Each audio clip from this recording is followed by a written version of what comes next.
Hey, what's going on, everyone? James9Numbers here, and welcome to a short series that I've decided to create because I felt like it. In this 12-episode series, we will be going through some of the events, new music, new disasters, new games, new memes, and anything that I could find on the internet, blah blah blah, sorry about that has occurred in 2021. I'm sorry that I'm posting this series late. I had some stuff that I had to take care of, but I finally took care of it. So yeah, I was originally supposed to be posting this in the end of December 2021, but due to some time constraints, I actually couldn't make it. So yeah, I'm making this up to you. Each video is going to be representing each month of the year in 2021. Duh. Now keep in mind that I'm probably going to be missing out on a lot of things, and most likely because I'm probably unaware of them at the time of the video is recording. So, yeah, I came up with this idea back in September, and I had to go through the internet over the past 4 months just to see if there was anything that I could find that I wanted to add in the video. I've been trying to keep track since, but I'm pretty sure there's probably a lot that I've been missing out on. So if you want to, you can tell me in the comments below! As long as YouTube doesn't disable my comments again, like, god damn it, YouTube! Why are you doing this to some of my videos, God? Come on, YouTube. Anyways, oh my god, I am so sorry about that. Anyways, I'm also going to be mentioning shows that I've been watching over the past year because this year hasn't gone much better from 2020. I'm not kidding. And yes, I'm looking at my screen right now. I'm trying to read my script because there's no way I can remember all the words. Anyways, also there's going to be a chance that there will be some spoilers for some of what I'm talking about, so I'll make sure to post timestamps so you guys can actually skip forward. Also, some of the movies I've mentioned throughout the series that I actually haven't watched them at all. So I'm only summarizing the synopsis just so that way I can understand just what in the world the movie's about. So with that being said, I hope you all enjoy. On March 2nd, Twitter user Big Tits Strader, yes, that's a real username, was one of the first people to make the meme "What do NFTs stand for?" go viral when he tweeted, "NFT stands for nice fucking tits." After a few others such as BioTroy Girl Mode and Zenkaiger helped make this tweet go viral by tweeting the same tits phrase. It wasn't until October 1st when Twitter user Tomboy Sama made a tomboy version of the NFTs. That's where people started kind of using basically almost anything for NFTs, and the meme eventually became viral on Instagram in November. I'm gonna put some of the greatest ones that I liked on screen. This is indeed hilarious. On March 5th, Bruno Mars, Anderson, Paak, and Silk Sonic launched a music video called "Leave the Door Open." Apparently, it takes place inside of a recording studio. The group working together, playing some smooth jazz music. It's pretty comforting, by the way. And you can see all there are ladies dancing. Them singing about leaving the door open. It's just amazing. I'm not gonna actually go into detail what it is because, as you guys will have seen so far, I suck at explaining things perfectly without a script because I'm crazy and I just blank out. But it was super smooth though. There was a disco at the end. It was awesome. Yeah. There were a lot of black people too. I mean, that's great. We should always have more black people. I think that's all I can remember right now. Damn. Oh yeah, one of them had a bongo of some sort. One of them had a tambourine, and yeah. Overall, I really like the song. I'll put the link in the description below if you guys want to check it. I could put in music, but I don't want to get copyright claimed. So, yeah, moving on. Alright, on March 7th, Toei released the 45th season of Super Sentai called Kikai Sentai Zenkaiger. Now, the first episode was released a week after the conclusion of the 44th season, Machine Sentai Kira Major. In this season, we meet our main character, Kaito Gushikita, whose goal is to be the first to do something amazing in the world. And during the first episode, we see apparently his planet gets merged with another parallel world called its Kikaitopia, and after an enemy group by the name of the Tojitendo actually tried to capture it but failed to do so. At that point, the Tojitendo had already captured most of the worlds, and this was the only Earth was this, and Kaito's universe was the only one left to obtain. But after that failed incident, it took like a month for these two worlds, the Tojitendo world and Kaito's world, to start merging, and then the Tojitendo attacked. Kaito meets four other people, Juron, Gaon, Majin, and Room, who are called Kikai-noids, and they ended up starting to use the Gearlinger and to transform into Sentai Rangers. Now for the gears, this is really interesting. The gears are actually, they have like these numbers on it, and they're actually based off the Super Sentai that they originated from. For Zenkaiger, who is actually the White Ranger and the leader, which is the first time in a long time that's happened, it has number 45, which is the current season. Juron is red, who's number 16, representing Kyoryu Sentai Zoo Ranger. Gaon, the yellow ranger, also known as Zenkai Gaon, is number 25, representing Hyakuju Sentai Gao Ranger. Majin, or Zenkai Majin, who is the pink ranger, is number 29, representing Maho Sentai Maji Ranger. And Room is Zenkai Room, the blue ranger, who's representing number 30, representing Goko Sentai Bokenger. Together, these five work together to basically beat the Tojitendo and try to defeat other worlds so that way they could actually free them. Turns out the Tojitendo actually use their own, have other worlds in coins for some reason, but they all, I don't know why, but they place it on their Kudaks. Yep, that's what they're called. And apparently they turn them into that world in particular. I don't know why, but it is. And the way to free the world is to destroy the enemy. Literally, that's literally how you destroy them. And giant monsters can step on them too, so that way they can become that world. I don't know why. But anyways, they actually use Super Sentai gears from past Super Sentai teams using their powers in order to help assist them in battle. Later on, they meet a guy named Zox Goldtweaker, whose suit is actually very similar to Kaizoku Sentai Gokaiger, which is number 35 in the Super Sentai series. And he has this weird song, Yo-ho-hoi! I don't know why, but he loves to dance a lot. He also uses previous Super Sentai teams as Sentai gears as well. Super Sentai gears from previous teams as well. I'm sorry. It's just that they're 6th Rangers compared to the others using the regular core team. I mean, some gears tend to actually have like more than one purpose, which I'm honestly not a fan of. I was hoping they would be just like one purpose, so that way we can see like use for each Sentai, you know? Oh yeah, during this time they meet a guy named Stacy who transforms into Stacyzer and basically uses Dark Sentai gears in order to release Rangers from previous Super Sentai teams and to help fight against them.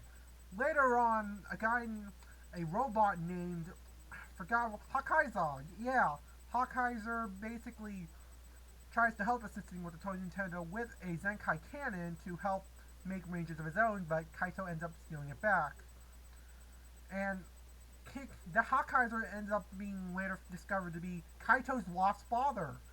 Oh yeah, over the past 10 years, Kaito's parents actually previously discovered... Hang on a second.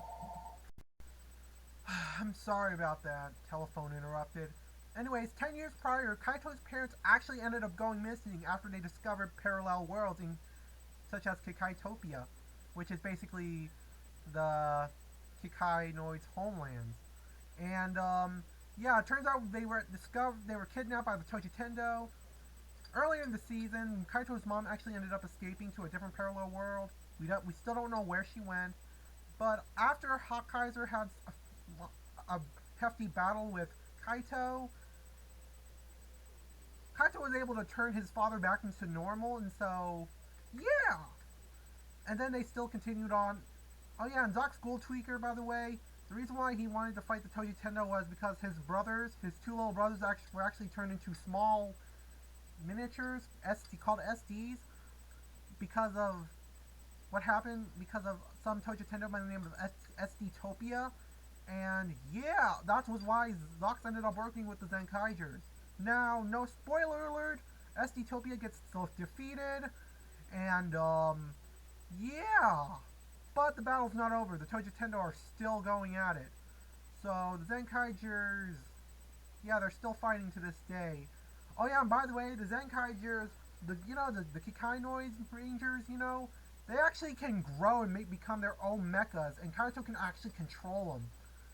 And later on with the Zenkaiju gears, Zox and Kaito actually become their own much more powerful Megazords, and they actually become bigger themselves. So yeah. I think that's all I can remember on top of my head right now.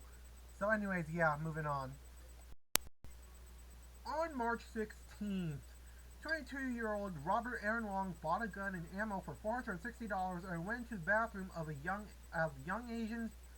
Asian massage parlor after receiving a favor, if you know what I mean. Yeah, he literally got a favor. He also sat in his SUV for an hour before walking in. Right when he left the bathroom, he pulled out his gun and started shooting at 4:54 p.m. Eastern Time. I think, yeah. 4 people were shot dead, all of them in the head, and 1 other person was injured. Then at 5:47 p.m. local time, Long arrived at the gold spot and basically shot the area, which was initially thought of as a robbery. 3 more women would be dead from the shooting. And then 10 minutes later, another woman was shot to death at the aromatherapy spa before fleeing. Long's parents helped with the capture of their son via cell phone tracking after realizing their son from the security footage at the first spa parlor. Sorry about that. Long was forced to stop at Royal Crest County and surrender without a fight after law enforcement surrounded him. The entire incident left 8 people dead, including 7 women, 6 of whom were of Asian descent, and 1 other person being injured as well. This incident sparked protests with demands from people asking officials to deal with the rise of hate crimes against Asian Americans. Many people believe this is a hate crime since most of the victims were Asian. I'm not gonna lie, as someone who gets Asian hate by a certain people online, I think you all know who I'm talking about. I know it is very upsetting. And yet some of these same people are okay with either harassing women or promoting racism just because they are friends. I could call out names, but let's get back to the story. Look, Long was found guilty on July 27th and was spared the death penalty. Yes, you could actually get the death penalty in Georgia. He did have a sexual addiction prior to the events, even going as far as to say that he only goes to parlors for doing his thing. He does it, oh my god. Even going as far as to watch it multiple hours at a time. I think I've said enough about this tragedy. Yeah, I think I've said more than enough. On March 22nd at 2:30 p.m., 21-year-old Ahmad Al-Aliwi Alyssa had opened fire while wearing a green tactical vest, killing a repairman in the van. He shot another man with a high-powered rifle multiple times while moving steadily. He also carried an AR-556 pistol, which he never used during the shooting. While people were running, Alyssa also shot a service manager at the self-checkout lines. People were scrambling and telling people to run as the events carried on. At 2:33 p.m., the first 911 call was made and officers began to show off. Officer Eric Talley and his fellow officer charged right into the store when Alyssa fatally shot Talley in the head. As the event was going on, the tragic event, by the way, where was I? Oh yeah. Witnesses were hearing Alyssa laughing like an evil maniac when he was getting closer. Then at 2:50, SWAT teams and armored vehicles arrived and they still didn't know who the shooter was at that point. 10 minutes later, the police were demanding Alyssa to surrender immediately. And he did surrender while being naked. Really, dude?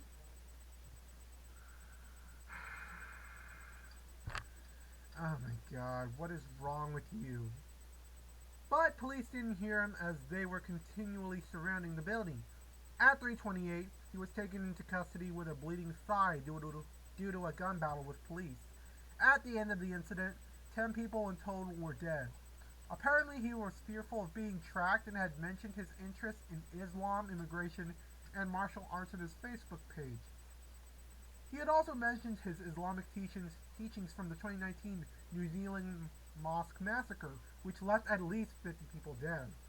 The trial was even delayed so the defense team could check his mental health status. On December 3rd, the court ruled that Alyssa was not competent to stand trial. Wow. Just wow. On March 24th, Godzilla vs. Kong was released internationally. It was released in the US a week later. And yes, I'm talking about the movie. Look, I haven't seen it yet, so I had to go by research on this one. So yeah, I'm going to have to summarize what I read, but I will say this. There was a lot of hype for this one. People were just talking about it all the dang time. For people that don't know, Godzilla and King Kong are famous Japanese monsters that are like very big and enjoy destruction. Apparently this film is the next chapter of the cinematic Monsterverse. Yeah, that's literally what it's called. This takes place 5 years after Godzilla kills a monster named Ghidorah, which is apparently his nemesis. Apparently Godzilla attacks a facility, and the attack causes the main characters to discover a secret facility underground. Apparently they also go through an underground tunnel in Hong Kong. Look, I could totally be missing the ball here, for all I know. Sources will be linked in the description. Apparently the main character interrupted a test of Mechagodzilla, which is telepathically controlled Kong and Godzilla to go to Hong Kong. Okay, no, wait, I read it wrong. Kong and Godzilla go to Hong Kong to duke it out like people have been waiting to see the move since the movie trailers were around. And oh yeah, Kong loses. Sorry about that. Then Godzilla battles Mechagodzilla. Weird. And Godzilla loses for being too tired from the other fight. Apparently they work together to defeat Mechagodzilla, and then afterwards they go their separate ways. Wow. That was interesting. On March 28th, there was a super warm moon that people had a chance to witness at night. This was the first supermoon of 2021, and the moon is expected to look bigger since it is moving closer towards Earth. Apparently, this is considered to be the fourth brightest moon of 2021. The name came from a Native American tribes because super worm moon when super worm moon occurs. Apparently, it's apparently the time where like worms eat or something, also known as earthworm casts. They become visible as the ground gets warmer. That's basically why it's called super worm moon. And I'm not saying thaw just because I'm going to think the ground will be completely filled with ice. Turns out the best time to take photos was when the moon begins to rise because you can see the moon start to become orange. Here's what it looked like in Istanbul. Now that is epic. Moving on. And lastly, on March 31st at 5:30 Pacific Time, 44-year-old Aminadab Gashola Gonzalez opened fire at an office building. When police arrived, the gates were locked because of a bicycle-type cable lock that was locked from the inside. When people were able to finally break in, they managed to take him into custody. Why did I say people? I meant to say police. Damn. From this tragic event, 4 people, including a little boy, were dead at the scene, and 1 woman was also injured. Gonzalez was also injured, though it was unclear whether it was self-sustained or not.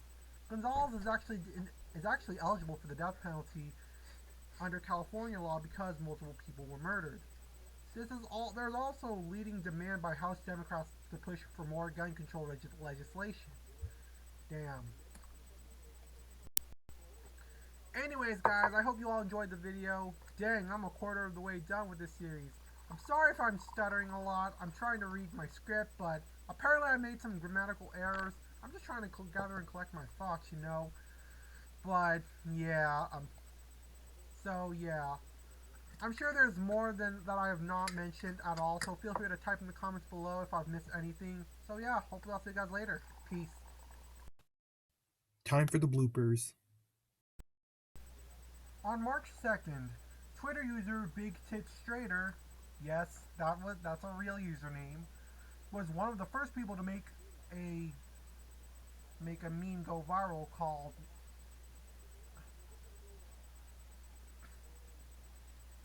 oh my god, my script. What? My script is messed up. Aw, damn it. On March 28th, there was a super worm moon that people had a chance to witness at night. This was indeed the first super moon of 2021, and the moon is expected to look bigger since it is moving closer towards Earth. Apparently, this is considered to be the fourth brightest moon of 2021. Oh my god. Sorry. The name comes from the Native American tribes because the moon because the On March 28th, there was a super worm moon that people had a chance to witness at night. This is the first supermoon of 2021, and the moon is expected to look bigger since it is moving closer towards Earth. Apparently, this is considered to be the fourth brightest moon of 2021. The name comes from Native American tribes because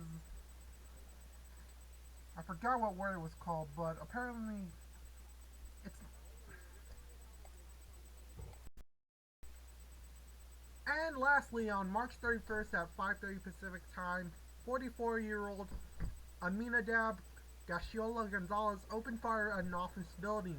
When police arrived, the gates were locked because of a bicycle-type cable lock. Was that? Damn it!